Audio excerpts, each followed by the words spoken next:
طبعا الله عز وجل يقبل التوبة ويسامح. الله عز وجل إذا أذنب العبد ذنبا واسترجع العبد واستتاب وتاب إلى الله عز وجل، سواء صليتي ركعتين أو سواء استغفرت الله عز وجل، عملتي عمل صالح، يتوب الله على العبد. وإذا أذنب نفس الذنب تاني ورجع لنفس الذنب، وفي حديث كده عن الرسول صلى الله عليه وسلم، يرجع العبد للذنب مرة بعد أخرى، ولما بيتوب لله عز وجل يغفر الله. يقول الله عز وجل: علم أن له تاب عبدي وعلم أن له ربا يغفر له فإني قد غفرت له. ثم يرجع للذنب تاني فيتوب، فيعرف ان له عبد له ربا يغفر الذنب، فيتوب الله عز وجل. وهكذا حتى يقول الله عز وجل: فليفعل عبدي ما يشاء فإني أتوب إليه. يعني يفعل عبدي ما يشاء يعني ايه؟ مش انه يعمل كل الذنوب اللي هو عايزها، لا، انه يتوب، يعمل ذنب فيتوب ويستغفر، يعمل ذنب فيقع فيتوب فيستغفر. الفكرة في الذنوب كده. والله عز وجل طبعا أدرى وأعلم سبحانه وتعالى بقلوب العباد.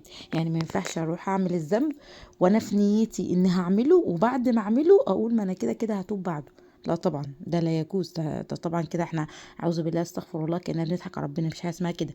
انما ان اعمل الذنب غصب عني لان مش قادر اعمل غيره، فاعمله ثم احس ان انا تأنيب ضمير، احس ان انا متضايقه، احس ان انا زعلانه جدا، فارجع استغفر الله عز وجل.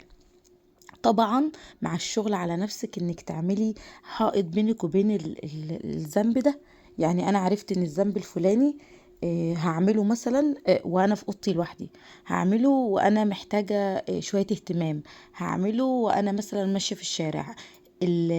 تدوري على الوقت او المكان او المشاعر او اي حاجه جواكي بتخليكي تعملي الذنب ده، وتبداي تمنعيها. زي ما بقولك، انا ما بعملش الذنب ده مثلا غير وانا في اوضتي لوحدي، يبقى لمده ازيد من شهر او شهر بالظبط، افضل ما يبقاش عندي اي مساحه ان اقعد قدام موبايلي لوحدي مثلا. انا بعمل الذنب ده كل ما بكون كسلانه، او كل ما بكون متضايقه وبعيط ومحتاجه اهتمام من حد، ان فلان مثلا يكلمني، فببقى محتاجه الشخص ده، فبرجع اكلمه تاني. اعمل ايه؟ ما سيبش نفسي الاحساس ده. طب يعني ما ازعلش؟ لا، ازعل بس وانا مع مامتي بزعل معاها، وانا قاعده معاها، وانا مع صاحبتي، وانا مع اختي، وانا مع جارتي كده. اعرفي اول حاجه ايه اللي بيوصلك للذنب ده، اقطعي الطريق ده. لما تقطعي الطريق ده هيبقى الموضوع صعب شويه. طيب قطعت الطريق ورغم كده وقعت في الذنب، اول ما اقع في الذنب واحس ان انا هعمله، استغفر بسرعه، اقوم واتوب ربنا سبحانه وتعالى وما كملوش. طب عملته لا قدر الله وكملته، خلاص يبقى اعمل ايه؟ اتوب لله عز وجل واستغفر وارجع تاني احاول. خلي بالك من حاجة مهمة جدا جدا جدا: اوعي تيأسي من رحمة الله عز وجل، من مغفرة الله عز وجل. ما ينفعش اقولها ربنا يقبل توبتي ويسامحني. ربنا سبحانه وتعالى يقبل توبة العبد ما لم يغرغر ولم تطلع الشمس من المغرب. يعني ايه؟ يعني طول ما انت عايشه، وطول ما انت بتتنفسي، وطول ما انت لسه فيكي حياه، فانت ربنا سبحانه وتعالى تستغفري هيتوب، تستغفري هيتوب، ولكن دون تجبر على الله عز وجل. خلاص. فلو دخلتي من حته هو ربنا هيسامحني، وتلاقي الشيطان يقول لك ايه؟ ما انت كده كده اذنبتي، ما انت كده كده عندك ذنوب قد كده، يعني خلاص انت كده كده هتخرجي من رحمه ربنا. لا طبعا، اوعي تيأسي من رحمة الله عز وجل، وافضلي طول ما انت موجودة وطول ما انت عايشة تعيشي، يعني تحاولي انك تقاومي الذنب ده، ولو وقعتي فيه تستغفري وتقومي بسرعة.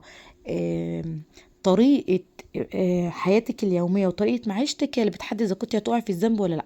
ما هو انا لو مثلا بعمل ذنب معين، انا بكلم ولد فلاني، او ان انا بسمع اغاني، او ان انا بسمع مسلسلات مثلا، او ان انا ايا كان الذنب ايه، مثلا لا قدر الله بعمل حاجة غلط وانا لوحدي في اوضتي مثلا، كل الحاجات دي هتوب منها ازاي؟ لما اوقف الحاجات دي وازود طاعات بقى. يعني انا احط طاعه. طب ما انا مثلا في وقت المسلسل المعين ده، المسلسل ده بالذات، انا في الوقت ده هو بالذات هكون في مقرأة، هكون في بحفظ قرآن، هكون بره البيت اصلا، هكون مش عارف بطلب علم شرعي.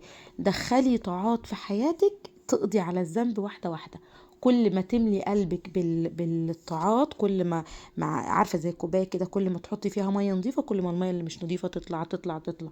كل ما يطهر قلبك من المعاصي، وحاولي على قد ما تقدري طاعات كتيرة تزوديها. حطي ورد قرآن، حطي شغل يومي بتشتغليه لنفسك ليكي، حاجة بتحبيها، حطي حفظ قرآن، حطي ذكر الله عز وجل طول ما انت قاعدة ورايحة وجاية، في اي وقت، في المطبخ، في الأوضة، في الشارع، في اي حتة. اذكار الصباح والمساء طبعا لازم تكوني حريصة عليها. لازم تحفظي قرآن، لازم تدوري على مجالس علم تحضريها، دروس علم، صحبة صالحة، صحبة صالحة، ودي من أهم الحاجات اللي لما تقع تشديني وتدور عليا.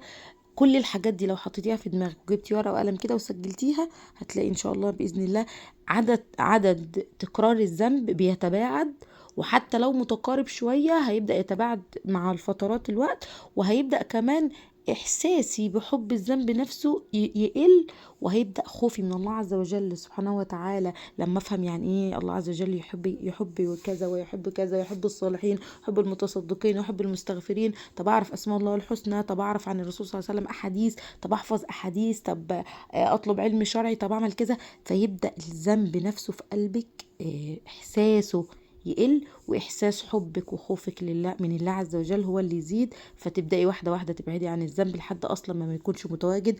وزي ما اتفقنا، حتى لو فضل ذنب معين متواجد، طول ما انا بستغفر وبتوب لله عز وجل، طول ما ربنا سبحانه وتعالى يقبل توبتي باذن الله.